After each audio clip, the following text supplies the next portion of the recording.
A spent roll of printer ribbon costs about $1.40. At the end of every shift, in offices all over this country, somebody pops the cartridge, drops the used roll in the trash under the desk, and never thinks about it again. Here is the part almost nobody knows. That ribbon is not blank. It is a perfect, legible, unshreddable negative of every single word that printer ever printed, in order, with the dates, held in wax on a strip of film you can read by holding it up to a window. People shred the paper. Nobody ever thinks about the ribbon. And that gap, between what an institution destroys and what it never even counts as a record, is where the truth usually survives. I'm Nathan. I've been telling these stories for a long time now, and the ones that stay with me are never about the villain being clever. They're about the villain being confident. So keep one idea in your pocket as we go. The place that hurts you is almost always writing it down somewhere it doesn't consider writing. Crowder Label and Tag sat at the low end of Depot Street in Hollins Fork, Tennessee, in a brick building that had been a feed store before the war and a print shop ever since. Ford Crowder bought it in 1974, with a loan he did not qualify for, and a handshake from a bank manager who liked the way he counted change. He put in one flatbed press, then a second, then a rotary die cutter that shook the whole floor when it ran. By the time his son Abel was old enough to sweep, the building smelled permanently of solvent and hot wax, and Abel could tell you which machine was running from the next room by the sound alone. Abel Crowder was 44 now, and he ran the place the way his father had, which is to say, carefully and without much talking. The business had changed under him without changing character. Nobody wanted hand-set price tickets anymore. What they wanted was thermal, direct thermal wristband stock for clinics and water parks and detox centers. Thermal transfer ribbons for asset tags and shipping labels. Laundry tags that could survive 200 industrial washes and still scan. Abel converted the big master rolls into the little rolls that fit the printers, slit them, spooled them, boxed them, and shipped them to about 400 customers across 6 states. It was not glamorous. It was the kind of work where you learned that every object in the modern world is quietly stamped with the story of where it came from, if you know how to read it. He had 2 children. Delia was 17, and she had her grandfather's hands and her mother's temper, and she had worked Saturdays in the shop since she was 11 because she liked the machines and because she liked being somewhere that made sense. Wiley was 9, obsessed with reptiles, and had a laugh you could hear from the parking lot. Their mother, Sabine, had left when Wiley was 4. It had not been dramatic. Abel had come home one Tuesday and the closet was half empty, and there was a note that said, without unkindness, that she had been unhappy for 6 years and had finally decided that being unhappy was a choice she was making. Sabine married Grantham Ordway 14 months later. Grant Ordway was 52, a regional developer with a face made for a billboard, who owned strip retail and self-storage, and, increasingly, the buildings that other people's businesses operated inside of. He was charming in the specific way of a man who has never once in his life been the least important person in a room. Abel disliked him and could not have told you why for the first 2 years. Then he watched Grant, at a Christmas exchange in a parking lot, correct Delia's posture with 2 fingers under her chin, and he understood exactly why. And he understood also that he could not do anything about it that would not cost his daughter more than it cost Grant.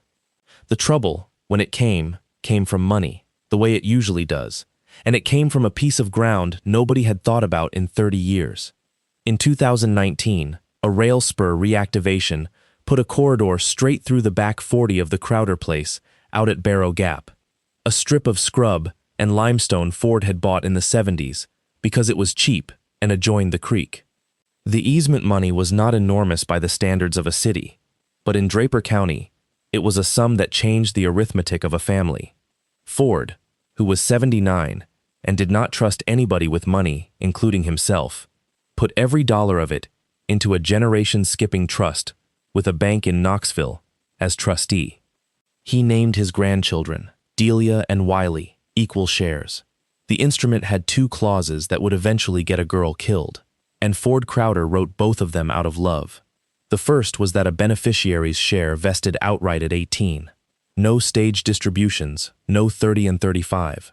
Ford's view was that a person is either an adult or they are not. And if you tell a young person you don't trust them until they're 35, You should not be surprised when they behave accordingly. On her 18th birthday, Delia Crowder would take control of $1,940,000.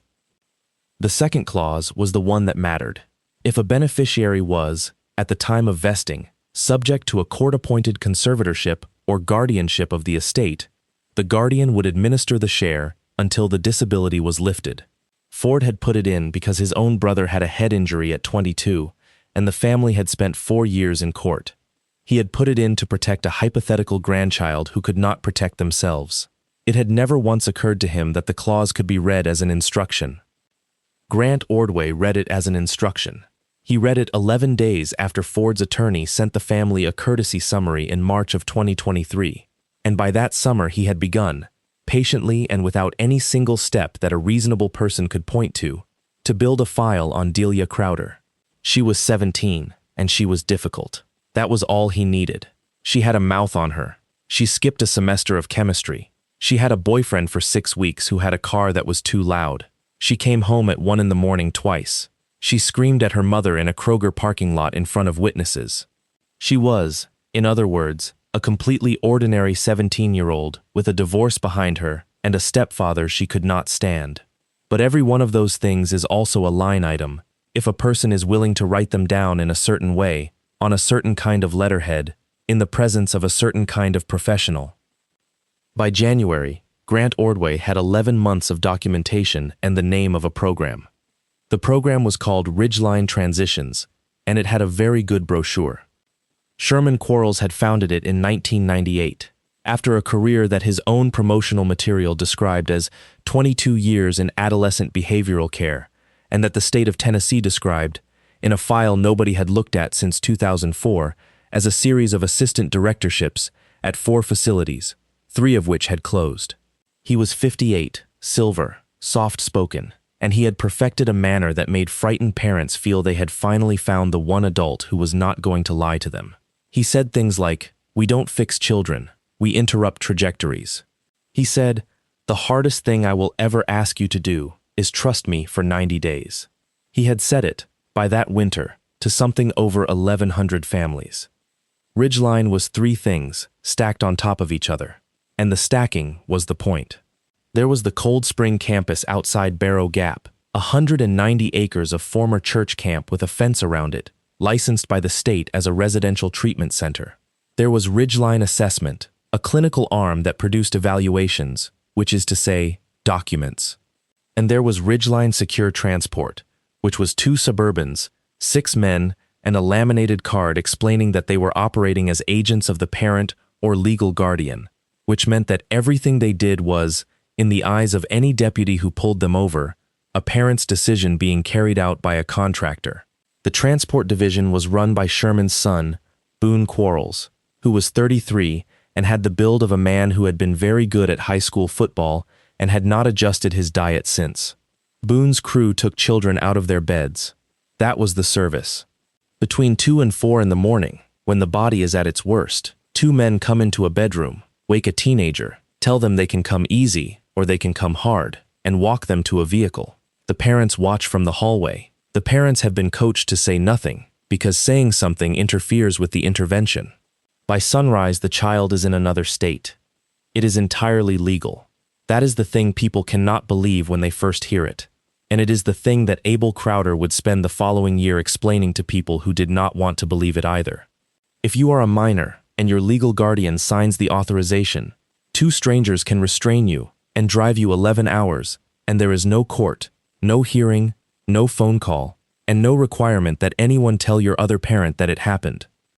On the 9th of January, at 2:40 in the morning, Boone Quarles and a man named Tobe Ackerley came through the door of the guest room at the Ordway house on Barrow Ridge. Delia had been asleep for 4 hours. She was 17 years, 9 months old. Her mother was standing in the hallway in a bathrobe with her arms crossed and her face carefully arranged, and her stepfather was on the stairs with a coffee. Delia got out of bed and asked what was happening, and Boone said, "We're going to take a ride," and she said, "No, I'm not," and Tobe Ackerley took her left arm and turned it up behind her, and that was the last conversation. They put a nylon restraint on her wrists in the driveway because she kicked the door frame. They put her in the back of the Suburban between them. They drove her 70 minutes to Cold Spring, and at 4:15 in the morning, a night intake clerk printed a wristband on a thermal printer, snapped it around her left wrist, and told her that it did not come off until a member of staff removed it. The band said RT-4471, and her name, and the date. Abel found out 11 days later, and he found out by accident. He had texted Delia on the 10th, the 11th, the 12th. He had called on the 13th, and it went to voicemail.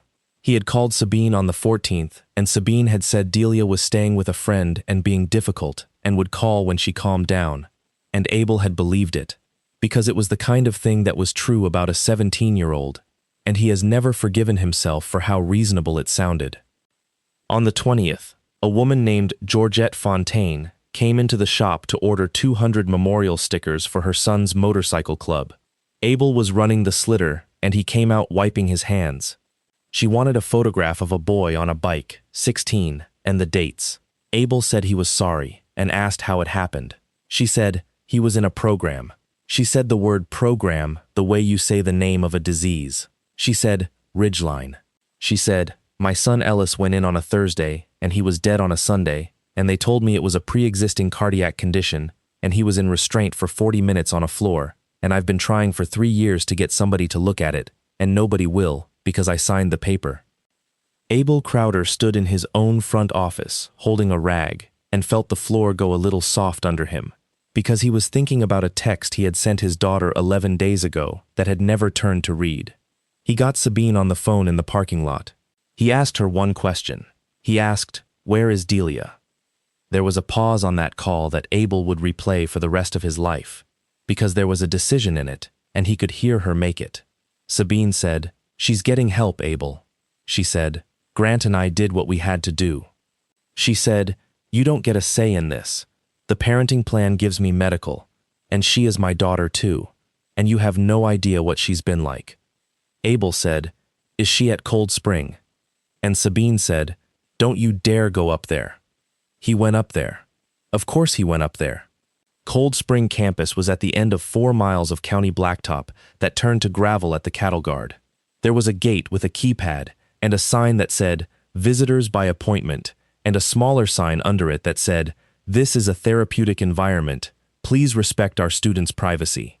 Abel parked at the gate and walked to the intercom and said his name and said he was there to see his daughter.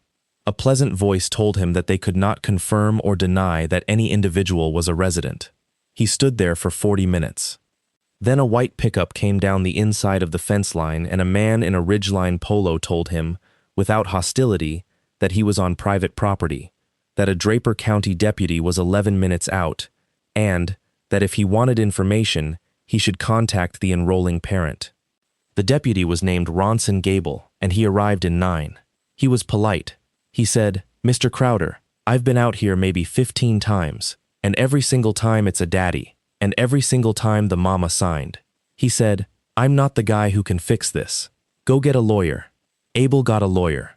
Her name was Lucinda Vartan. She was 50. She practiced out of a converted house in Draper with 2 other attorneys and a bad printer, and she was the first person who told Abel the truth in a straight line. She said, "The parenting plan gives Sabine final decision-making on medical and educational.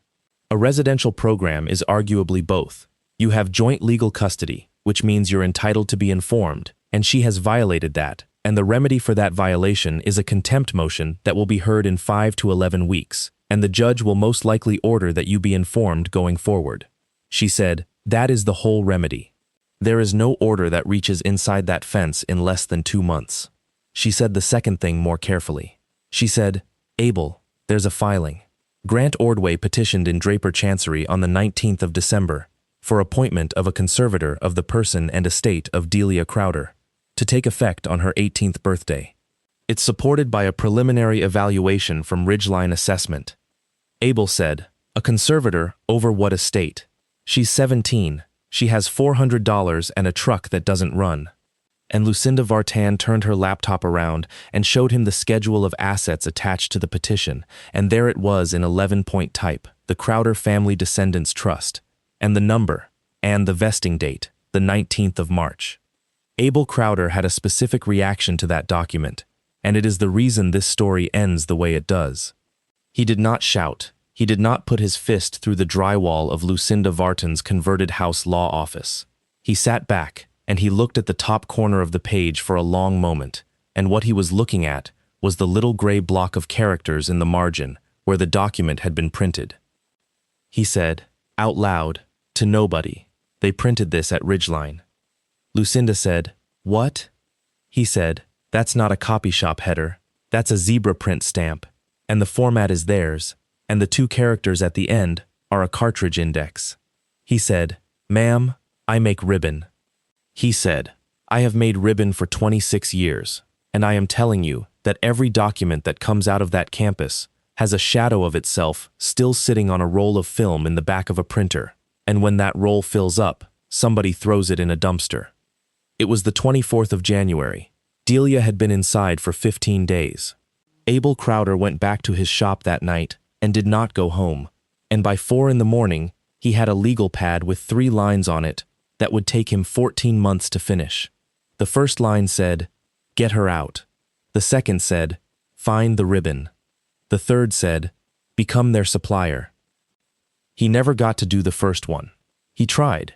He tried every legal thing there was, and he tried some that were not. He filed the contempt motion on the 26th. He drove to Nashville and sat in the lobby of the licensing board for 6 hours and was given a complaint form.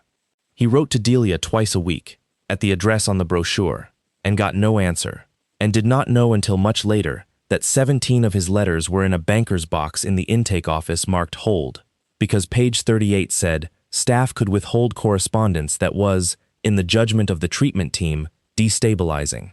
Twice, on Thursday nights, he drove up the gravel and parked at the cattle guard and sat with his headlights off, looking at the light on the pole over the dormitory, and he wanted very badly to be a different kind of man, the kind who cuts a fence. He was not that kind of man. He was a man who understood machines, which meant he understood that if you force something that is stronger than you are, the only thing that breaks is you. On the 11th of February, the contempt hearing was continued at Sabine's counsel's request. New date, the 2nd of April. On the 22nd of February, Delia was released, 39 days. Abel got the call from Sabine at 9 in the morning, brisk and almost cheerful, saying that Delia had completed the acute phase and was stepping down and would be home that afternoon, and that she was doing beautifully and that she'd like some space. He drove to the house on Barrow Ridge and stood in the driveway, and Sabine let him in, and Delia came down the stairs. He said, later, that he did not recognize how she came down the stairs. Not her face. Her face was her face, thinner. It was that she came down them the way you come downstairs in a building where you are not sure you are allowed to. She stopped 4 steps up. She looked at him, and then she looked at her mother, checking, and Abel felt something in his chest crack straight down the middle, because his daughter had never once in 17 years looked at anybody to find out whether she was permitted to be glad. She wore a wide brown leather cuff on her left wrist. She had never worn a bracelet in her life. He said, "Hey, kiddo." And she said, "Hi, Dad," in a voice like a form letter, and then she said, very fast and very quietly, while her mother turned to shut the door, "I'm not done." He had 11 days left with her, and he spent 9 of them believing he had won. Those 9 days were not nothing. Abel would hold on to them later, the way you hold on to a receipt. She came to the shop on the Thursday. She did not want to talk about Cold Spring, and he did not push, because Nettie, his sister, who was an ER nurse in Draper and who had seen more damaged teenagers than he ever would, had told him one thing on the phone: don't interrogate her. Let her be somewhere that has a job for her hands. So he put her on the slitter, which was the machine she had loved since she was 11, and for 2 hours she stood in the noise and set knife positions and did not flinch at anything, and around 4 o'clock she laughed at something Wiley said on speakerphone, and it was a real laugh, and Abel had to go into the back and stand by the compressor for a minute. On the Saturday she asked him a question that he did not understand until much later. She said, "Dad, when you print something on the transfer machine, does the ribbon keep it?" He said, "Sure it does. It's a one-pass film. Wax comes off where the head fires. What's left is a negative. You can read a whole day's work off a used roll if you unspool it against a window." She said, "Huh," and then she said, That's insane.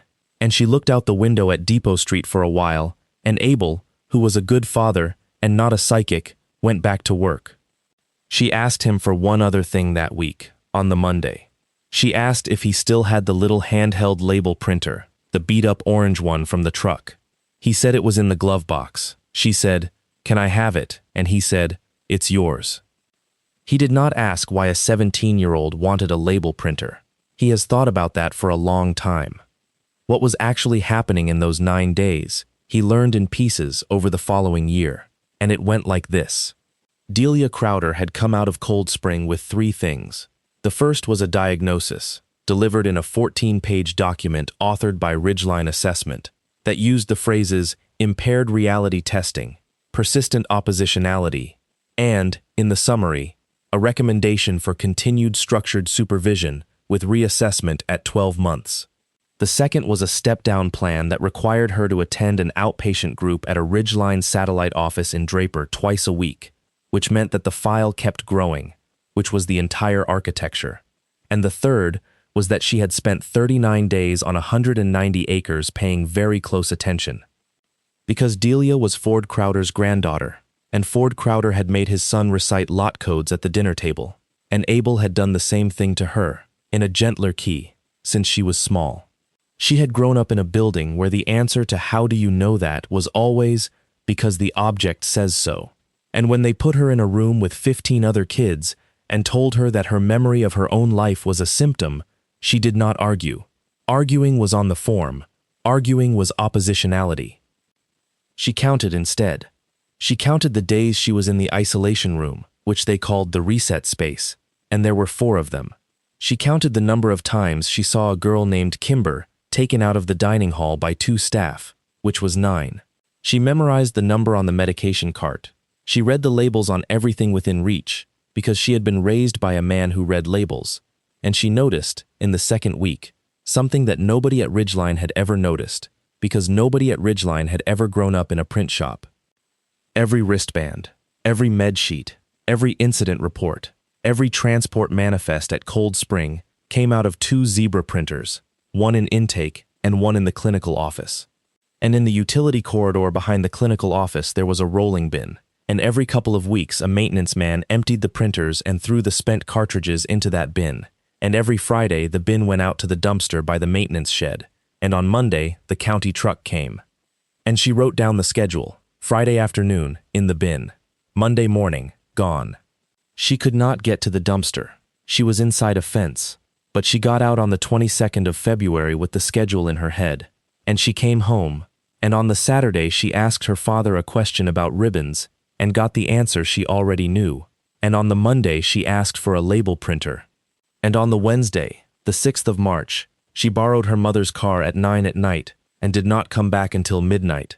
And Sabine screamed at her in the kitchen about boundaries and about how this was exactly the behavior, and Delia said nothing at all. Because in the trunk of that car, under a moving blanket, were 11 spent thermal transfer cartridges out of a dumpster behind a maintenance shed at the Cold Spring campus, each one labeled in her handwriting with the beat-up orange printer, and each one containing, in wax, a legible verbatim negative of every document that printer had produced for the previous 7 months. She had also, at some point in that week, made a phone call. Nobody knows exactly when.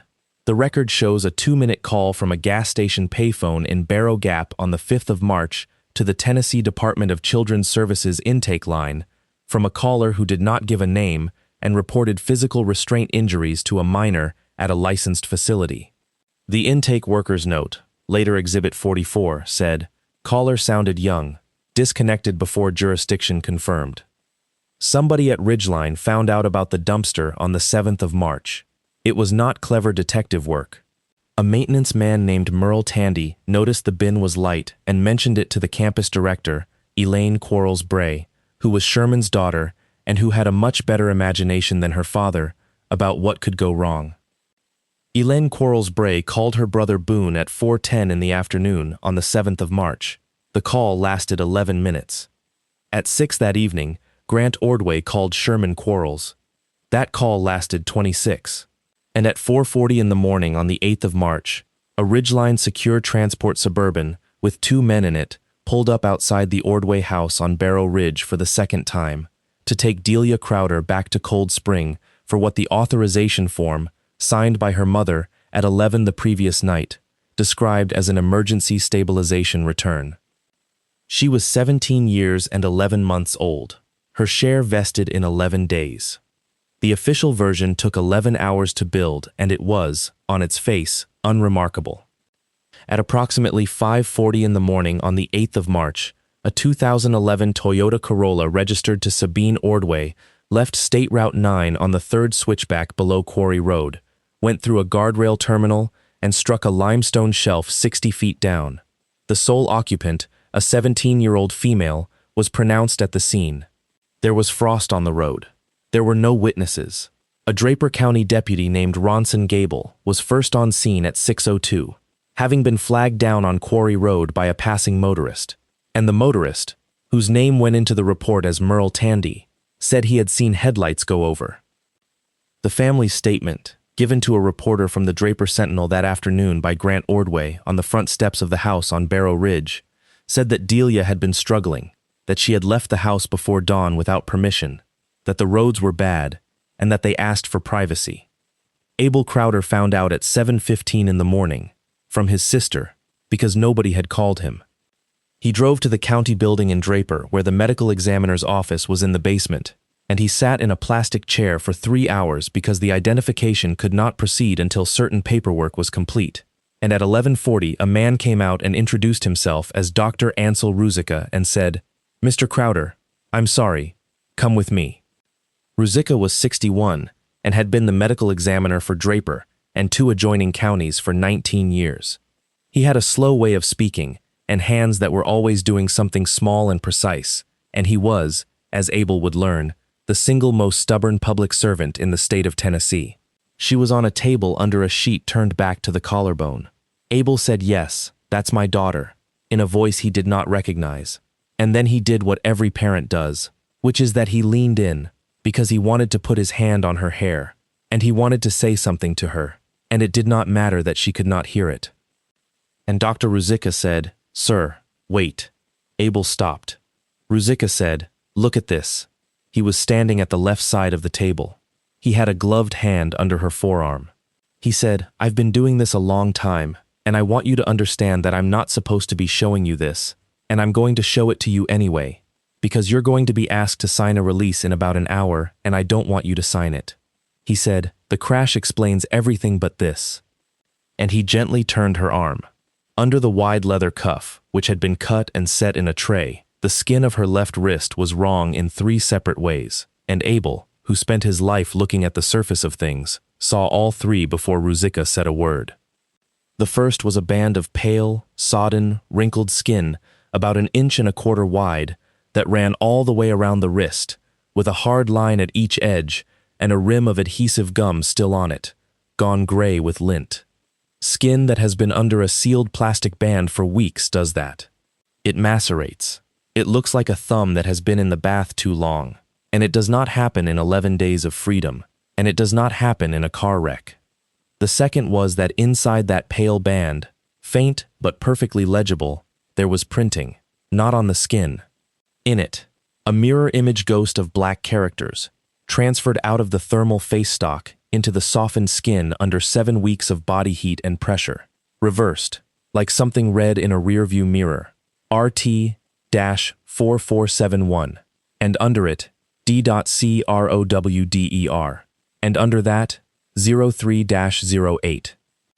The third thing was written in ballpoint pen, in blue, gone furry at the edges from being washed and rewritten and washed again, on the soft inside of her forearm just above the band where a sleeve would cover it and where a wide leather cuff would cover it completely. It said, "Call my dad." And under that, in the careful blocky numerals she had used since she was 9 years old, the 10 digits of the phone in Abel Crowder's front pocket. He did not make a sound. That is what Ruzicka remembered later, and what he said on the stand 14 months afterward, and it was the only time in the entire proceeding that anybody in that courtroom cried. He said, the man didn't make a sound. He said, he put 2 fingers on the number, very carefully, like he was checking whether the ink was dry, and he stood there, And then he said, "Thank you, doctor," and asked me what I needed him to do. What Ruzicka needed him to do was not sign the release. Because Dr. Ansel Ruzicka had already found 4 things that morning that did not fit a single vehicle rollover, and he laid them out on a light table one at a time. There was almost no blood in the Corolla's driver's seat, and there should have been. There was a pattern of contusions across her upper chest and left shoulder, consistent with a lap and shoulder restraint, which was correct for a driver, except the geometry was reversed. The belt mark ran from her right hip up over her left shoulder. In that Corolla, the driver's belt runs the other way. That mark was made by a belt on the passenger side, or by a belt in a different vehicle. There was glass in her hair and on her coat, but there was also a scatter of small crushed limestone chips embedded in the heel of her right palm, the kind of thing you get from putting a hand down hard on gravel, and there was no gravel at the bottom of that ravine. And her core temperature, taken at 7:10 in the morning, put time of death 2.5 to 4 hours earlier than the crash was reported. Ruzicka said, "Mr. Crowder, I am going to sign this out as pending. I want you to understand what that means. It means there's going to be pressure, and it means the pressure is not going to come at you, it's going to come at me." He said, "I've had 2 calls already this morning about this case, and it is not yet noon, and one of them was from a county commissioner." Abel Crowder said, "Doctor, do you have a camera in here?" Ruzicka said, "I have 4. Abel said, "Photograph the wrist. Photograph the ghost. Get it under oblique light and get a scale in the frame, and get it before anybody tells you not to." And Ruzicka, who had not asked what the man did for a living, said, "Why the wrist specifically?" And Abel said, "Because I know what printed it. I know the stock, and I know the ribbon, and I can tell you which roll it came off and what week it was made." He said, "That's a wristband from a run I converted. That is my paper on my daughter." The pressure came exactly as Ruzicka had predicted, and it came fast, and it came wearing good clothes. By the 11th of March, the Ordway family attorney had filed a request for immediate release of the remains for a funeral scheduled for the 14th. By the 12th, a letter arrived at the county from a Nashville firm on behalf of Ridgeline Transitions, which had no apparent connection to the case, expressing concern about the dissemination of confidential health information regarding a former client. By the 15th, a county commissioner named Alistair Pruden, who would later resign, and whose brother-in-law's construction company had built 2 Ridgeline buildings, asked at a budget meeting whether the medical examiner's office had a backlog problem, and whether 19 years in one seat was healthy for an office. Dr. Ansel Ruzicka released the remains on the 13th and kept the case pending, and he did not budge, and he took the photographs. Delia Crowder was buried on the 14th of March in the cemetery behind Hollins Fork Methodist, 5 days before she would have turned 18. Her mother sat in the front row. Her stepfather gave a reading. Wiley, who was 9, held his father's hand through the whole thing with a grip that left marks. And on the 16th of March, Sabine Ordway's attorney filed a petition in Draper Chancery, unopposed, to determine the disposition of a lapsed trust share, arguing that because the beneficiary had died prior to vesting, and because the instrument's residuary clause returned lapsed shares to the settlor's estate, and because the settlor's estate was governed by a will that Ford Crowder had executed in 1991, the share should be distributed per stirps to the descendants of the settlor, which on paper meant Wiley, which in practice meant the parent with medical and educational decision-making authority over a 9-year-old. Abel Crowder read that filing at his kitchen table at 2 in the morning on the 17th of March, and Lucinda Vartan says that when she got to the shop the next day, he had already moved a cot into the office at the back, and he did not sleep in his own house for the next 11 months. He was not, at that point, trying to prove a murder. He would tell people afterward that this is the part everybody gets backwards. He said, "I never once tried to prove they killed her, because I couldn't, and because if I built the whole thing on the one thing I couldn't prove, they'd knock it down and the rest would go with it." He said, "I went after the thing they'd actually written down." He had 2 pieces of it already and he did not know it.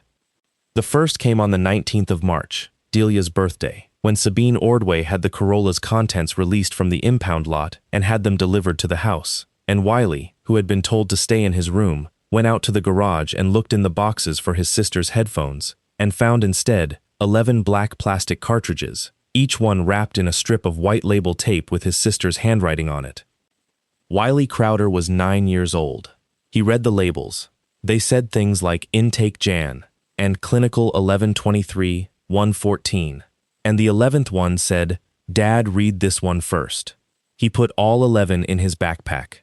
He did not tell his mother. On Thursday, when his father picked him up, he handed the backpack over in the truck and said, Dad, I think Delia left you homework. They had never been in the Corolla at the crash. They had been in the trunk of the Ordway house's second car since the 6th of March and had been moved to the Corolla's box of effects by a Ridgeline employee sorting the impound release, who assumed they were the girl's own trash. The second piece walked into the shop 3 weeks later. Her name was Odette Vane. She was 21, and she had been a Ridgeline student herself at 17 and had come back at 19 as a night dispatcher, because that is a thing these programs do, and it is the most quietly horrifying fact about them. They hire their own graduates, who are the only people on earth who will work those hours for that money and not ask questions, because asking questions has already been trained out of them. She stood in the front office of Crowder Label and Tag for a long time before she said anything. Then she said, You're her dad. She had run the dispatch board on the night of the 7th and the morning of the 8th of March. She had logged the transport out at 4:11. She had logged it back at 6:50. She had listened, at 5:31 in the morning, to Boone Quarles come up on the radio and say, in a voice she had never heard him use, Get Aline, get her right now. And then nothing for 9 minutes, and then a different voice saying, We're going Route 9, and Odette had said, Copy, and had written the time down, because writing the time down was her job. At 6:50 they came back with an empty vehicle, and Boone Quarles told her, in the parking lot, that the run had been canceled and to delete the board. She had not deleted the board. She had photographed it with a cracked phone at 6:54 in the morning, because something in her, some piece that Ridgeline had not managed to file down, had said, This is going to matter. She had carried that photograph for 3 weeks. She had not gone to the police because she had watched Ridgeline handle police. She came to a print shop on Depot Street because she had read in the Sentinel that the dead girl's father owned it, and because she had decided that the only person who would not be afraid of these people was somebody who had already lost the thing they take. Abel Crowder made her a cup of coffee, and he did not ask her a single question for the first 10 minutes, and then he asked exactly one. He said, Odette, when they print a transport manifest at Cold Spring, which printer does it come off? And she said, the one in intake. And then she said, why is that your first question? And Abel Crowder said, because everybody in the world shreds the paper. He took her out onto the floor, and he showed her the transfer press with a used roll on it, and he unspooled 6 feet of black film and held it up against the window on Depot Street, and Odette Vane looked at a strip of shiny ribbon and read, in perfectly clear reversed white letters, an invoice for 4,000 asset tags that had been printed and mailed and forgotten about in November. She said, oh my God. And he said, there are 11 of these in the back of my shop already, and they cover 7 months, and they end on the 14th of February. He said, I need the 8 months after that, and I need the ones from the clinical office, and I need every one they print from here forward, and I have been trying for 3 weeks to figure out how to get them. Odette Vane put her coffee down. She said, Mr. Crowder, they buy their supplies through a distributor in Chattanooga. The contract's up for rebid in June. The 11 cartridges took Abel Crowder and Lucinda Vartan 19 days to read, and they read them the right way, which is the only reason any of it survived. He did not unspool them in his shop.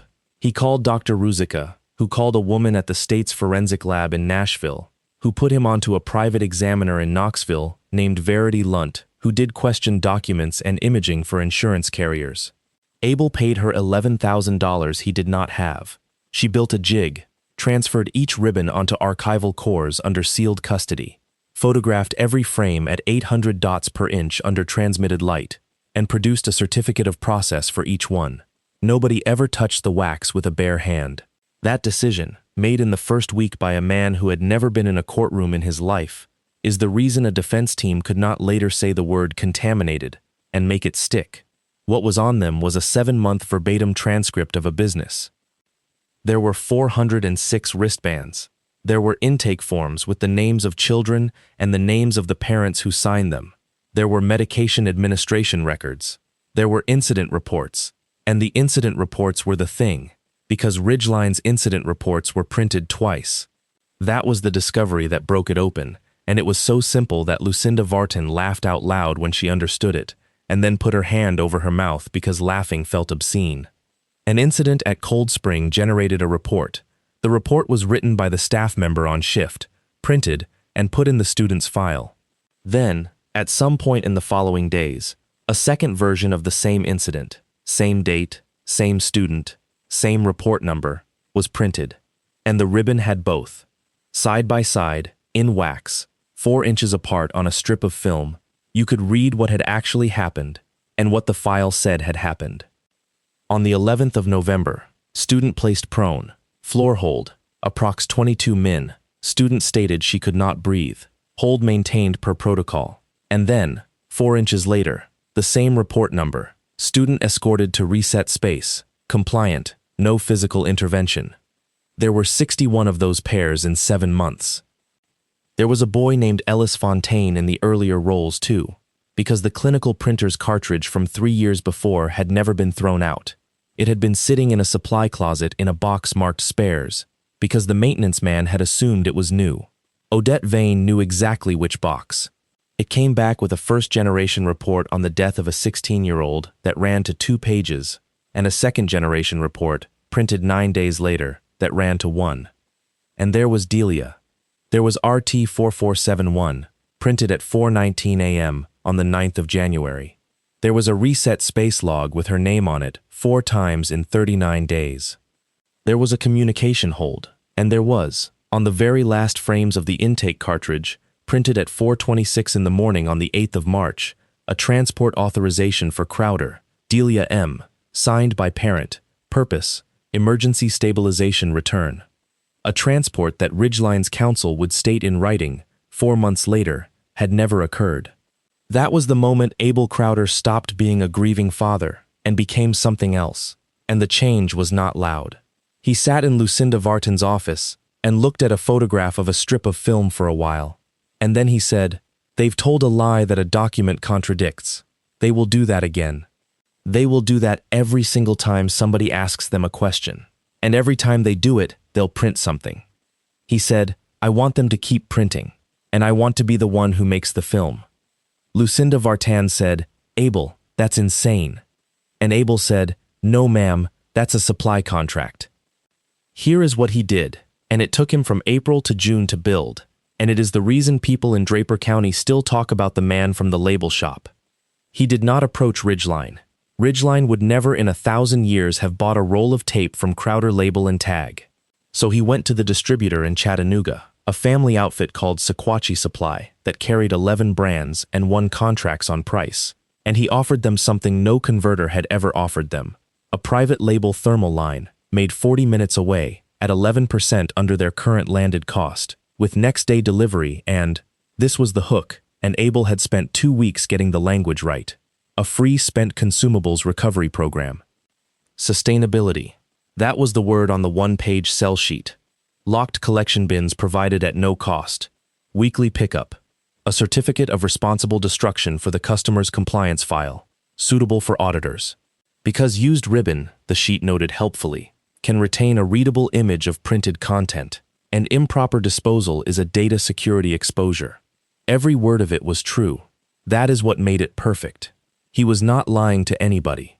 He was selling a genuinely excellent product at a genuinely good price, with a service that genuinely protected his customers, and the service happened to consist of him being handed, once a week, in a locked bin, with a signed chain of custody manifest, a verbatim transcript of everything his enemy had printed.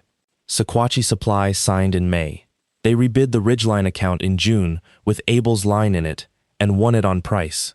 On the 8th of July, 4 months to the day after his daughter died, a truck from Sequatchie Supply delivered 42 cases of thermal transfer ribbon and direct thermal wristband stock to the Cold Spring campus, and installed 2 gray locked bins, one in the utility corridor behind the clinical office and one in intake, each with a sticker on the lid that said Responsible Consumables Recovery, and a small line at the bottom, in 6-point type, that said MFG, Crowder Label and Tag, Hollins Fork TN. Nobody read it. Nobody has ever read it. That was the entire thesis of Abel Crowder's life.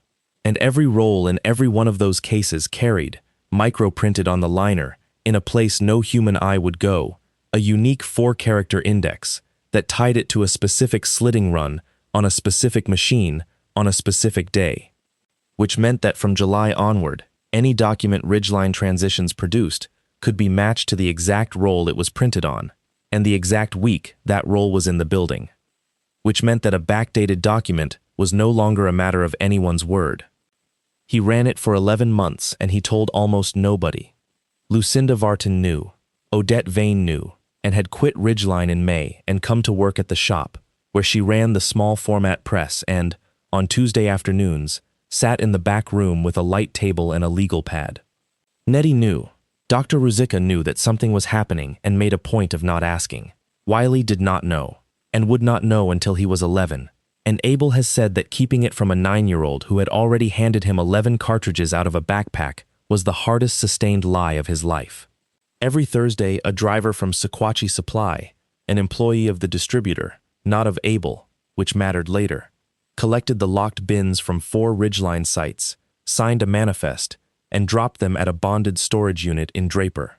On Friday morning, Verity Lunt's technician logged them in, imaged them, and shipped the originals to a climate-controlled evidence facility. Abel Crowder never once handled a Ridgeline ribbon after the 11 his daughter had stolen. He had learned that lesson in April, and he never unlearned it. 41 cartridges came out of those bins in 11 months, 906,000 characters. And what they recorded was not a facility having a bad year. What they recorded was an organization reacting, in real time, to being asked questions, and generating a new lie for every question. In August, the Tennessee Licensing Board opened a routine inquiry after a complaint from a parent in Kingsport. Ridgeline responded with a staffing roster for the previous 18 months, showing continuous coverage of a licensed clinician on all overnight shifts. That roster was printed on the 2nd of August, on ribbon index 4K71, from a case delivered on the 8th of July. It purported to be a contemporaneous record from the previous 18 months. It had been created that week. In October, Georgette Fontaine's new attorney sent a preservation letter regarding her son. 11 days later, Ridgeline printed a revised critical incident policy dated 3 years earlier. In December, Ridgeline's counsel responded in writing to a demand from Lucinda Vartan and stated that no transport of Delia Crowder had been conducted or authorized after her discharge on the 22nd of February. That letter came off ribbon index 7Q19. 4 inches before it on the same ribbon was a Ridgeline internal memorandum, printed the same afternoon, addressed to Sherman Quarles from Eileen Quarles Bray, and it said, "Per your instruction, the 3/8 dispatch log and the 3/8 authorization have been pulled from the Cold Spring file. Boone's copy is the only one. Advise." Abel Crowder read that on a Friday night in December, alone in the back of his shop, and Odette Vane says he was extremely quiet for about 10 minutes, and then he called Lucinda Vartan at home and said one sentence. They just wrote the word pulled. Because that is obstruction, and obstruction is federal, and obstruction is a crime you can prove with a piece of film. The federal part came in through a door nobody had expected. Lucinda Vartan had spent the summer sending packets. The licensing board, the district attorney, the state comptroller, the Department of Children's Services. Most of them went nowhere. The one that did not was the one she sent to the FBI's Knoxville office in September, addressed to nobody in particular, and it landed on the desk of a special agent named Dorothea Slaymaker, who had spent 6 years on crimes against children, and who read a summary of a 61-count discrepancy between first-generation and second-generation incident reports, and thought, immediately and correctly, this is not a child welfare case, this is a records case, and records cases convict. She drove to Hollins Fork on the 2nd of October and sat in a print shop for 5 hours, while a man in a shop apron explained wax transfer to her with a strip of ribbon and a window. She said, at the end of it, "Mr. Crowder, why did you not bring this to us in April?" And Abel said, Because in April I had 7 months of their history, he said. In April, they could have called it a rogue employee and a bad quarter, and they'd have survived it, and the ones who signed the affidavits would have kept their licenses. He said, I wanted them going forward. I wanted them lying about the lie. The arrests happened on a Tuesday in April, 13 months and 11 days after Delia Crowder died. They took Boone Quarles at 6 in the morning at his house in Barrow Gap. They took Tobe Ackerley at a job site. They took Elaine Quarles Bray at the Cold Spring Gate, in front of a bus of arriving students, which Slaymaker had not planned but did not regret. They took Sherman Quarles at his home, and he asked to change his shirt, and the agent said no. And at 8:40 in the morning, 2 agents and a Draper County detective named Ramona Peck knocked on the door of the house on Barrow Ridge and arrested Grantham Ordway on the front steps, where he had once stood, and asked a reporter for privacy, and arrested Sabine Ordway in the kitchen. Abel Crowder was not there. He was at the shop. He was running the slitter, because it was Tuesday, and because he had 400 customers who had done nothing wrong. Wiley was 10 by then, and had been living with his father full-time since a hearing in June. When the call came, Abel walked out to the loading bay and stood in the sun for a while. Odette Vane asked him if he was okay. He said, they took her out of her bed in the dark and told her nobody was coming. He said, somebody came. Tobe Ackerley broke in 14 hours, which surprised nobody, because Tobe Ackerley was 29 and had been paid $17 an hour to put his hands on children and had never once been told he was doing anything illegal. What he described happened like this. At 4:11 on the morning of the 8th of March, they took Delia Crowder out of the guest room on Barrow Ridge for the second time. She did not resist in the house. She resisted in the driveway, hard, and Boone Quarles put a nylon restraint on her wrists, and she went into the middle of the back seat with Ackerley on her right and nobody on her left, which is not the protocol and which is the detail that hanged them. 20 minutes later, on the third switchback below Quarry Road, a 17-year-old girl with her wrists bound in front of her got the rear door open at 51 miles an hour, and Boone Quarles, who was driving, put the Suburban into the guardrail terminal, trying to grab her. She was thrown. She landed on the gravel shoulder. That was the limestone in the heel of her right palm, and she did not survive it. And Dr. Ansel Ruzicka's autopsy said, in language the jury heard read aloud twice, that the injuries were consistent with ejection at speed and not with the interior of a Toyota Corolla. The Suburban had cosmetic damage to the right front quarter and no airbag deployment. It was drivable. And what those two men did between 5:31 and 6:50 in the morning was make a series of decisions that took 11 minutes on the phone with Elaine Quarles Bray and Grantham Ordway and turned a catastrophic accident into 6 federal counts each. Boone Quarles cut the wristband off her wrist and put it in his pocket because the wristband said RT4471 and the wristband said Ridgeline. He did not know, because nobody at Ridgeline had ever grown up in a print shop, that 7 weeks of body heat had already put a copy of it into her skin. Grant Ordway drove Sabine's Corolla up Quarry Road at 6 in the morning. They put her in it. They ran it through the guardrail terminal empty, from a standing start, in gear. And Merle Tandy, a maintenance man who was owed a favor and needed $4,000, told a deputy he had seen headlights go over. The trials took most of the following year, and there were 3 of them. Boone Quarles was convicted of second-degree murder, aggravated kidnapping, conspiracy, obstruction of justice, and evidence tampering, and sentenced to 51 years. Tobe Ackerley cooperated fully from the first day and received 9. Merle Tandy received 4. Grantham Ordway was convicted on 22 federal counts: conspiracy, obstruction, wire fraud arising from the conservatorship petition and the trust filings, and accessory after the fact, and sentenced to 31 years. The Nashville paper made much of the fact that the wire fraud counts, which carried the weight, rested entirely on documents matched to specific ribbon indices by a converter's micro-printed lot codes, and that the government's chart of those matches was 40 pages long and had been prepared, initially, on a legal pad in a print shop. Sherman Quarles was convicted of conspiracy and obstruction and of 11 counts arising from the falsified incident reports and the fraudulent licensing submissions, and sentenced to 24 years, and died in custody in his 3rd year. Elaine Quarles Bray received 19. Ridgeline Transitions surrendered its licenses in the first month and was dissolved. The Cold Spring campus is a county park now. The fence came down in the fall. Sabine Ordway pled guilty to conspiracy and obstruction and to filing a false instrument, and was sentenced to 14 years. She wrote to Abel twice from Alderson. He did not open the first one. He opened the second one, 4 years later, and read it standing at the mailbox, and then he put it back in the envelope and put the envelope in the safe at the shop, in the drawer with the trust documents, because he had decided that Wiley would get to make his own decision about his mother at some point, and that it was not his father's job to make it for him. The trust share did not go to anybody's estate. Ford Crowder was 81 at the first trial and sat in the second row every single day in a jacket that no longer fit him, and when it was over he had the trust reformed by the Chancery Court, and the money became the Delia Crowder Fund, which does exactly one thing. It pays for an independent evaluation by a clinician the family does not choose and the program does not pay, for any minor in the state of Tennessee whose parent is asked to sign a residential placement authorization. It has paid for 1,100 of them. Roughly a third come back recommending against placement.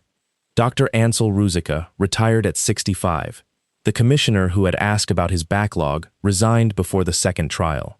At Ruzicka's retirement dinner, in a Cracker Barrel outside Draper because he refused to let anybody spend money, Abel Crowder gave him a framed thing that the doctor kept on the wall of his workshop until he died. 8 inches of black thermal ribbon, mounted between 2 panes of glass, backlit, on which you could read, in clear reversed white letters, a transport authorization for Crowder, Delia M. Dated the 8th of March, 4:26 a.m. Underneath it, on a small brass plate, it said, "The crash explains everything but this." Crowder label and tag is still on Depot Street. It has 9 employees now. Odette Vane runs the floor. There is a line of direct thermal wristband stock they make for hospitals and clinics that is slightly more expensive than everybody else's, because it has a barrier layer in it that prevents image transfer to skin, and the sell sheet explains why in one short paragraph, and the paragraph does not mention anybody's name. Wiley Crowder is 19. He works Saturdays. And in the front office, screwed to the wall behind the counter, where a customer can see it while their order is being written up, there is a strip of white label tape in a 17-year-old girl's handwriting, printed on a beat-up orange handheld out of a truck's glove box, that says, "Dad, read this one first." I want to be careful about what I say the lesson is here, because the obvious one is wrong. The obvious one is, look how clever he was. And he was. But if the takeaway is, be a genius with a specialty nobody else has, then this story is useless to you, because most of us don't have one. So here's the version I think is actually portable. Abel Crowder did not win because he knew about ribbons. He won because he assumed, from day one, that the people on the other side would keep talking. Every liar has to maintain the lie, and maintaining a lie is work, and work leaves a trail. He didn't chase the murder. He couldn't prove the murder in April, and he knew it. He went and stood where they would have to keep writing, and then he waited 11 months. That patience is the skill, not the wax. And the second thing, which is the harder one. Every closed system runs on the same trick. They get you to believe that the only channel is the one they control. Sign here, and then wait, and then trust us, and there is no phone, and there is no visit, and there is no outside. That is not treatment. That's architecture. Anytime somebody's process removes every independent witness, the process is the product. It doesn't matter how good the brochure is, and it really doesn't matter how calm the man's voice is. The last thing I'll say isn't strategy. A 17-year-old girl, in a place where they had taken her phone and read her mail and told her she was the problem, wrote a phone number on her own arm in ballpoint and washed it and wrote it again, for 7 weeks, under a bracelet, so that if anybody ever looked, they would know who to call. She never got to make that call, but she was right that somebody would look, and she was right about who would come. So if you take nothing else, be the person somebody could write on their arm, and if a system ever tells you that the only way to help is to stop asking questions, that is the exact moment to start. I'm Nathan. Thanks for staying to the end of this one. If it got to you, it got to me too.